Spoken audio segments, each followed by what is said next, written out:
Yes, Robo-Godzilla. No, that's Mechagodzilla.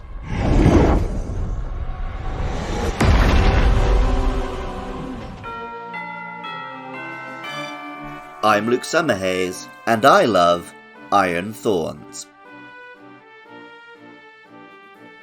Godzilla, King of the Monsters, created the kaiju genre and a whole subculture of monster media in Japan and around the world. It's not an exaggeration to say that without Godzilla, and tokusatsu series like Ultraman which it inspired, we wouldn't have Pokemon. The capsule monsters concept was directly taken from an Ultraman series, and some of the earliest concept art featured Godzilla and King Kong-like monsters battling. While some monsters, like Mothra and King Caesar, are a little more fantastical, most kaiju are firmly in the science fiction genre. Many of the most famous examples have been represented by specific Pokemon, but there's a specific and significant subset that have not inspired any Pokemon. Robots. Mechagodzilla, Mecha King Ghidorah, Mechanicon. Robotic kaiju are a major part of the genre, but until now, they haven't really been seen in the world of Pokemon.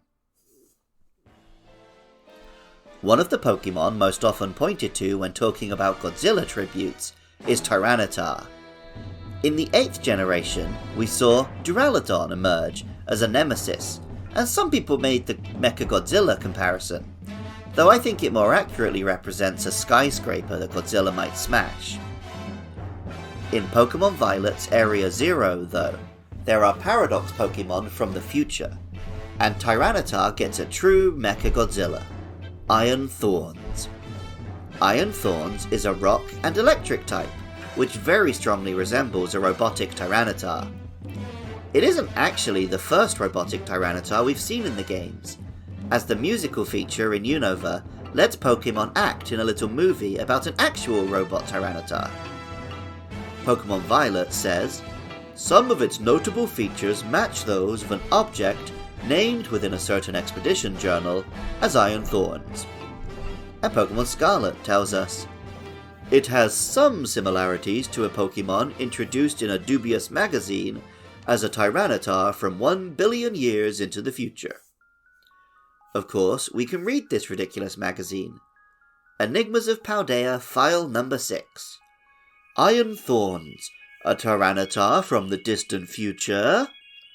A strange being called Iron Thorns has been sighted in a certain cave in Paldea.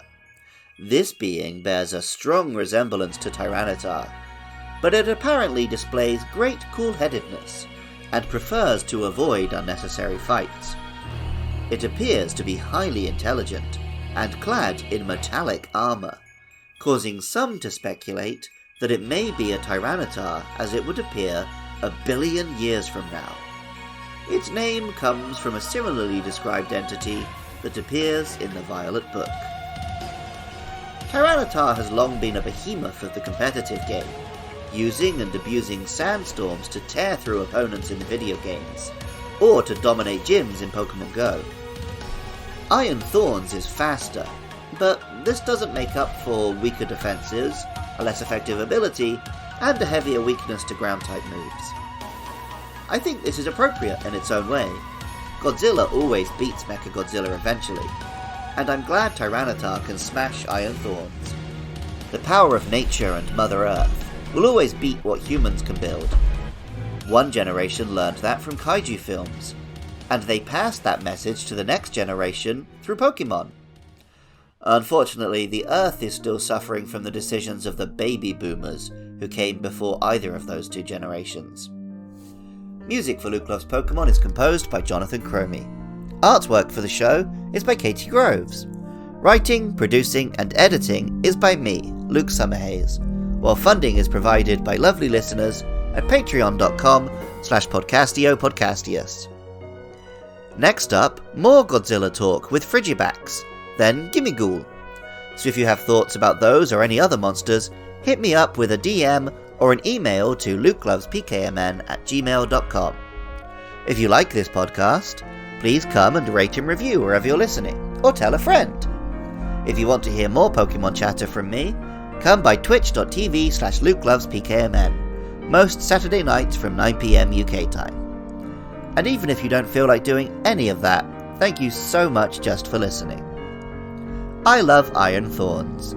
And remember, I love you too.